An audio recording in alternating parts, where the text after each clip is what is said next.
Hey everybody, this is Dr. Nichols-Boyle again. So I want to continue on with talking about some things to do in Wix. This one is going to focus on working with the social media links that many of you want to add, including LinkedIn is another one as well as a normal social media. And how to give image credit because that's important for this, how to change the copyright, and also a little bit of advanced things that you don't necessarily need to know how to do, but might help out, like the SEO and playing with the mobile view, and even if you want to use outside apps, there's a little tutorial on how to do that. So first of all, the ones that you will need the most, and then you can just shut off if you're not interested in the rest. The social media. So a lot of you have included social media in your site. Links to your Facebook or your Google Plus, or in some cases YouTube or Twitter or Instagram, something like that. And a lot of times the Wix page will automatically have it in here. Like here's one, for example, it has the follow me, Facebook, Twitter, YouTube on here. I added one here because I thought if I was really active on this, and if it was, say, a book kind of site, if you're promoting your own work and you had a Facebook or Google Plus page, maybe the Google Plus page also showed the blog posts, that kind of thing, that would be something that you'd want to have prominent and repeat on every page, either in the footer or in the header. So if you want to add social media and you don't have it on your site already, you can go to the add button and go to social. And in the social section, you can choose a bar that has everything. You can delete the ones you don't want, or you can go through and just do it one at a time. Here's Facebook ones, Twitter ones, Pinterest. Has some others as well. I think Instagram's down here, and etc. The LinkedIn, I think, is maybe in the more section. So there is a LinkedIn somewhere as well. So you can, anyway, you can go through and add it there. So, let's see, is LinkedIn in the bar at the top? Well, I'll have to do a little more searching for LinkedIn. I know some of you found it, so you could help out with that anyway. So the social bar, then you would just click it and drag it to where you want as normal. If there's already one in here, so let's look at the one on the bottom, for example. If there's a social bar here, you just click on it. And again, I'm going to get rid of this off to the side so we can see better. You can play around with the layouts. I would advise against animated, but really what you want is to set social links. So for each of these, you could decide, say, I don't have a Twitter account, so, or a YouTube account maybe, so you could just click delete to get rid of the ones you don't want. But I do have Facebook and YouTube, so I'm going to click on my Facebook one. You can replace the icon if you want, maybe what some people did for the LinkedIn ones. Here we go. So if you go to add an image, here's a LinkedIn one here. I knew it was here somewhere. So that's how you would get to that. But I'm going to keep it as Facebook. That's fine. And then what social page is this link to? So you'll click on the link, and it will default to its linking to the Wix page. Okay. So you don't want it to link to the Wix Facebook page. If you don't have one, just delete it. But this isn't very professional to have it just linked to this generic Wix page. So you want it to link to your own Facebook page, particularly if it's professional, and if it's you're either giving them the password or if it's public, somewhere along there. So in order to do that, you just go to your profile page in Facebook and copy that address at the top of the screen and then click it in here, and it would link to that. And I'll show you I've done this at the top already. So that would be done. And then the same with YouTube here. You would just go to your profile page, your public, your channel, and paste that in here, and then have it open there, always in the new window, right? So that's how you would change it. So if we go into the preview, I've done that for these ones. You can see that when you click on these, they will not. I'll go back to my controls.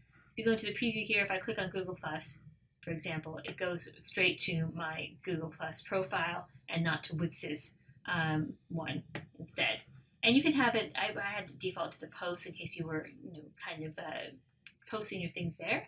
But you could have it linked to the About page too, whatever you want. Okay, so that's the social media. So just make sure that you've changed those or eliminated ones you're not going to use. Another thing that you want to be careful about is giving image credit. So if you're just taking things from the stock Wix gallery, it might be enough. You can play around and go into the footer. I'll go back to my footer here. Often there's text already in the footer. You could just put images, from Wix gallery. So that would be enough because those aren't copyrighted and those are free images. But if you have ones that are more copyrighted or you got from somewhere else, then and if you don't have a lot of images, you might just be able to put them in the footer, like images book by Wix.com. And Wix would be free, so you could just say you could just give book and have that link to it. Or if you want to be more specific, you could give the credit here, or if it requires that, you could do that as well. Speed.edu, something like that. And then make sure that you would link that book name to the actual site or the IUSB. So if I linked it, make sure the web address is there and hit done so that when somebody clicks on it, they can get to the actual thing. And if you had a couple of different ones, you could put that all together. Book by IUSB, colon, girl at desk, and then just have that link to it and just have a little list there. If you have a lot and that gets awkward, you can also do it in small letters in a text box underneath each of the pictures as well. So that would work too. So that's one thing. Another thing is the copyright. So the copyright is usually, for some reason, 2023, and it's somebody else's copyright. Well, the content of this is yours. Why the template might be Wix or somebody who created it. The content is yours, so you can change it to your name and the year, this year, so 2016, or you can also change it to just have it a template and keep it to that person's name, and the images and writings to your name, whatever makes sense. But you can and should have a copyright that is connected to you for this. One last thing in terms of privacy and things like that on these sites. You will have to, as I mentioned in this week's module, you will have to publish this to be public, so make sure that it views correctly for the final version. So you want to make sure that you don't have, and if you're giving it out to employers, you want to make sure you don't have too much personal information on here, things that you would want people to know. So for example, on a lot of the contact pages, and sometimes in the footer as well, they will have the phone numbers as well as their full address. I wouldn't give out your full address. An email is enough. In the form can get to it too. I usually think giving your email address here is a good idea, also just in case the form doesn't work for some reason and they want to send you an email. But having your phone number also is a bit of a risk because that can be pulled and then used for scam emails, phone calls, or telesoliciting. So you want to kind of avoid that if possible. So that would be something to think about. Another thing is if you really wanted to protect your writing or your resume, your full resume, if there's something that you didn't want to include, you can also password protect a page and have the information on that page, and then just give out that password to potential employers if you felt like they wanted to look at it in more detail. So that's another option to do, and you do that in the pages section. So in each page, if say I wanted this page to be protected, I go click on the little bubble there with the more, and I could set permissions. I can make this password protection, and I can make a password for this, and then people would have to know that password in order to be able to view it. So that's one other thing. To give you an idea of the copyright on other pages when it looks a little bit more official, again, she was comfortable with giving her phone number. I would recommend that for everybody to contact, follow me, and she had her blogger here, and then the copyright, proudly created with Wix.com, and then just the image credits down here. Similarly, we had the Facebook LinkedIn here, images from Google, picture links to site. So that's how she chose to do it, just a little explanation. The copyright and the name, proudly created with Wix.com. Right. And you cannot get rid of the advertisements at the bottom for the free version, so sorry about that. So that's some of the general social media copyright, image credit, some of the things you might want to protect. just a few other quick things. One is the SEO, so search engine optimization, to make this pop up if people are going to search for it, and it also has a better benefit of how it appears in a tab up here in the window as well. So to do this, you're going to go into your pages section again, and for each of the pages, under page SEO is where we're going to go. So page SEO, this is how whatever you put here, the page's title on search engines, this is how it will appear in the tab. So I have mine pulled up here, and you can see that it says Nichols-Boyle Portfolio. If you don't have that, and I could just have done my last name, I could have just done Nichols-Boyle, that's fine too. It's from JJ Profile, Web Portfolio. Then it will just default to like home, something like that, which isn't very descriptive and doesn't give a great impression of you. You also can't change the favicon here until you get to the premium version, so it will just look like that. That's okay. So Nichols-Boyle Portfolio is what I chose. The page description, you want to choose some of the keywords that you think an employer would be searching for. In this case, say I was applying for an English lecturer, I'm going to put Sean Nichols-Boyle, so I want to make my name to be a keyword that pops up, professional portfolio for English lecturer.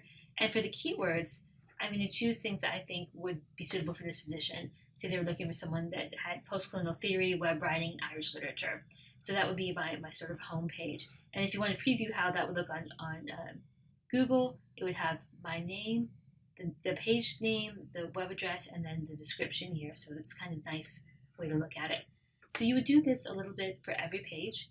So for the bio page, which I made my resume page, just as an example, because I know everyone will have a resume page, I kept this part the same, so it will display Nichols-Boyle Portfolio - resume, and then page Sean Nichols-Boyle's professional resume, keywords. I want to highlight my experience at Indiana University South Bend, maybe in design experience, creativity, thinking about whatever the employer will be looking for, searching for. And again, I did that for the first 2 pages, so you would just keep going through and doing that for every page. And if I show this, then in the actual real view, you can see that Nichols-Boyle Portfolio shows up on my homepage. In my bio, it's Nichols-Boyle Portfolio Resume. More about me, it'll keep that same title, and then just do the title of the page if I had nothing else in the description. Right, so if I think, oh, that's a little bit short, then maybe, or too long, maybe I just change it to Nichols-Boyle, something like that, but it gives a good branding throughout. Okay, all right, oops, back to the editor. All right, so that's a little bit about SEO. There's more advanced things you can do, but that's a good way to start and thinking about how to optimize your site. The mobile view is the last thing I want to show. Again, this is not something you have to do. This is just if you are really going to put this out there and want to make sure that it's optimized and looks good on both on all the different kinds of screens, rather than having to keep pulling it up and checking it out. So you can just click on the little mobile here, cell phone, edit mobile view, and you'll see exactly how it looks on this. And the good thing is that anything that you change on this will only change for the mobile view, not the main view. So for example, I can see here that this doesn't look very nice. Or maybe I don't want to have, I want to have my Facebook icons line up, so I could just drag it over like that. Make sure it kind of lines up there. And you can, and this is fully functional. So once you preview it, you can actually click on things and it'll work. You can see how the menu looks and all of those kinds of things as well. So I can see, for example, that looks really big, but at least it's showing up. That's okay. I know there's some pages where I added things where it didn't do that quite as well. For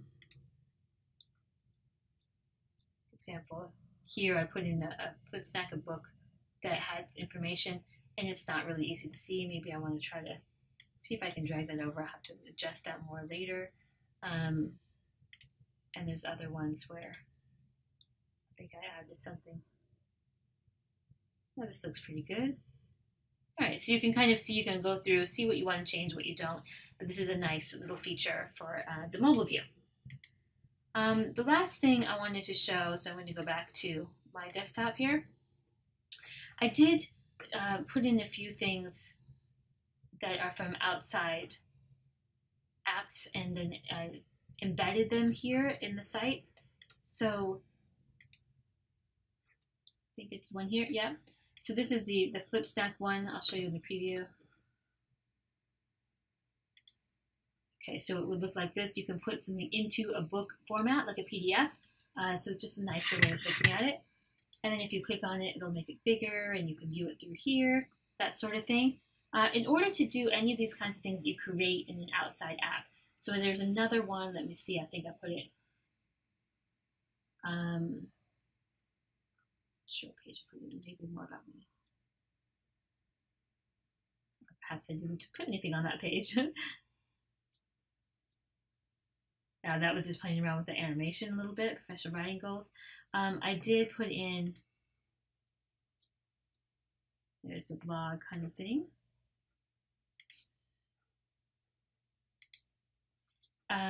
There's a Prezi. You could do that as well. To give you an example, here it is.